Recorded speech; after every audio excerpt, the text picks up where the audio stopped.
Outfront now, Chief Investigative Correspondent for Yahoo News, Michael Isikoff, Sophia Nelson, who was the GOP counsel for the House Oversight Committee during Clinton impeachment, and former Assistant Director for the FBI, Greg Brower, and former Republican State Senator in Nevada.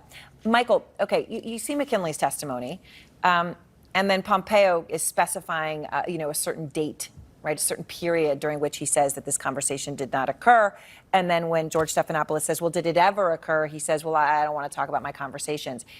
Was Pompeo being less than forthcoming in that interview by trying to be so specific about the date and not answer the actual question? Well, you can't get a sharper contradiction between what Ambassador McKinley testified under oath and what Secretary Pompeo was saying on TV to George Stephanopoulos. I think this is going to make it pretty difficult for Pompeo to avoid saying more, including, if not testifying before the House committee. It's pretty clear that no administration, senior administration officials are going to do that. But it's also pretty clear President Trump is going to be impeached, and there will be a trial in the Senate. What happens if Secretary Pompeo is called to testify as a witness in that trial after Ambassador McKinley gives his testimony about 3 times going to the secretary, telling him what the situation was unacceptable, the treatment of Ambassador Yovanovitch was out of bounds, and Pompeo saying nothing. I think that's going to make it really interesting, and particularly, it's going to be there's going to be some tough decisions that Pompeo and Chief Justice Roberts, who will preside over this trial, are going to be making. So, look, this is far from the first time that Pompeo has dodged questions on Ukraine or given these answers that are very specific but non-direct, right, and completely avoid the point.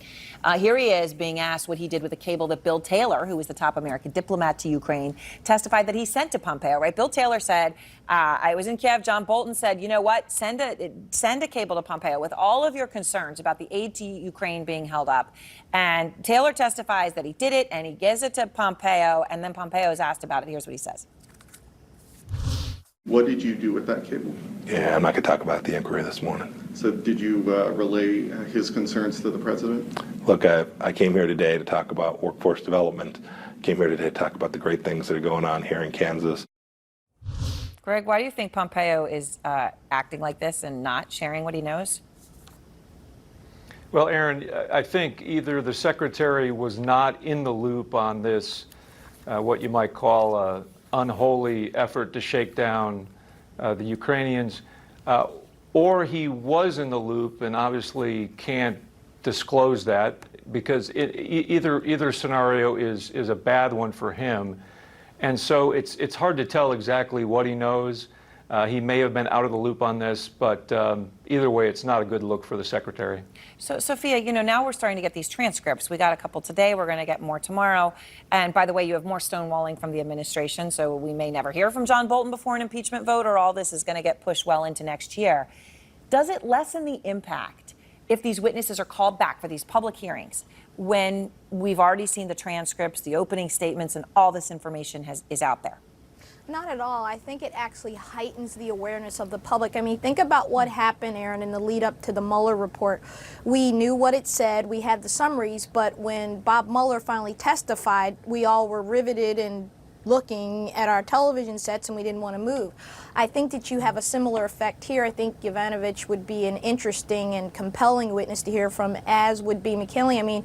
But I agree with Michael and your other guests that this is a really difficult situation for the administration and the Secretary of State in particular. They keep digging in deeper and deeper. Somebody's lying here. Let's just put that on the table. Somebody's lying. And I'd like to believe the guy that's under oath, under penalty of perjury, who left of his own free volition and left the State Department, probably isn't the one lying.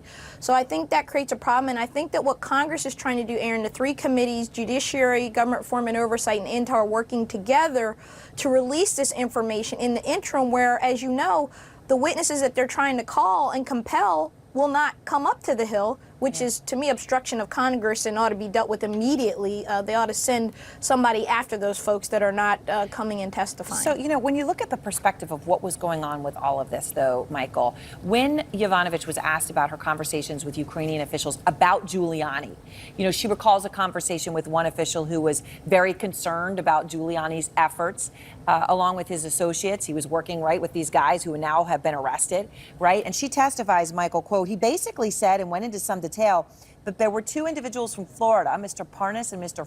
Furman, who were working with Mayor Giuliani, and that they had set up the meetings for Mr. Giuliani, and that they were interested in having a different ambassador at post, I guess because they wanted to have business dealings in Ukraine or additional business dealings.